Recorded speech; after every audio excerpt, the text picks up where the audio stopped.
नमस्कार दोस्तों, स्वागत है आप सभी का हमारे YouTube चैनल पर। आज हम बात करने वाले हैं नीट यूजी सन 2025 काउंसलिंग के दो बेहद अहम स्टेप के बारे में, राउंड 3 और मॉप अप राउंड के बारे में। कई स्टूडेंट के मन में सवाल रहता है कि आखिर राउंड 3 और मॉप अप राउंड में क्या फ़र्क है, कौन इसमें भाग ले सकता है और कौन नहीं। तो चलिए इसे एकदम आसान भाषा में हम समझते हैं।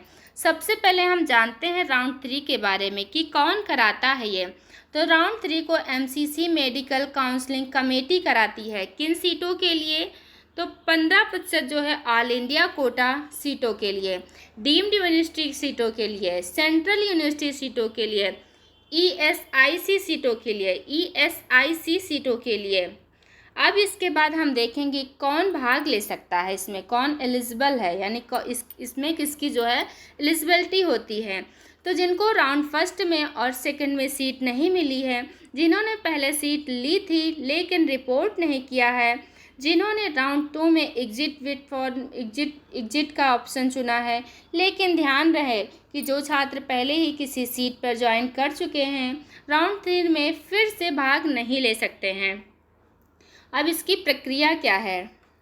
तो ऑनलाइन रजिस्ट्रेशन अगर पहले किया है तो उसी से काम चलेगा।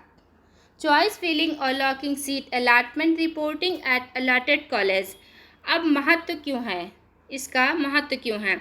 तो राउंड 3 सीट पाने का तीसरा अवसर है। जिनको अब तक सफलता नहीं मिली है उनके लिए यह बहुत ही अहम है।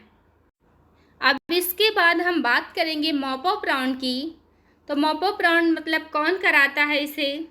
तो मॉप अप राउंड जो है एमसीसी भी कराती है, एमसीसी जो है कराती है, और स्टेट काउंसलिंग अथॉरिटीज़ भी अपनी अपनी स्टेट लेवल सीटों के लिए कराते हैं। किन सीटों के लिए होता है? तो डीम्ड यूनिवर्सिटी की बची हुई सीटें, सेंट्रल यूनिवर्सिटी की बची हुई सीटें, ईएसआईसी सीटें और स्टेट कोटा में बची हुई सीटें। अब इसमें कौन भाग ले सकता है, कौन इसके लिए जो है कौन एलिजिबल है? तो जिन्हें राउंड फर्स्ट, सेकंड और 3 में सीट नहीं मिली है, जिन्होंने सीट मिली थी या ज्वाइन नहीं किया है, जिन्होंने कभी रिपोर्ट ही नहीं किया, इसमें जो छात्र पहले से किसी सीट पर ज्वाइन कर चुके हैं वे मॉप अप राउंड में शामिल नहीं हो सकते हैं।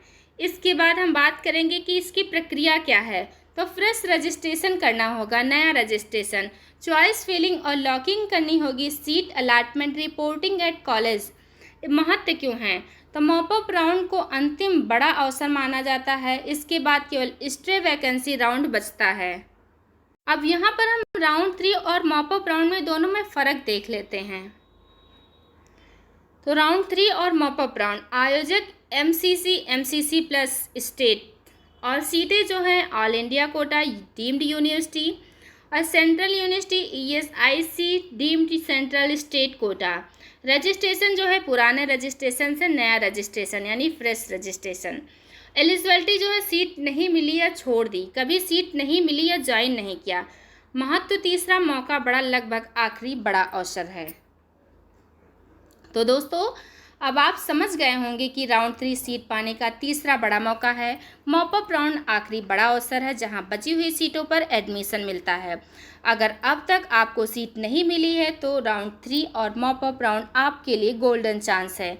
ध्यान रखें, सही समय पर रजिस्ट्रेशन और चॉइस फिलिंग करना बेहद ज़रूरी है।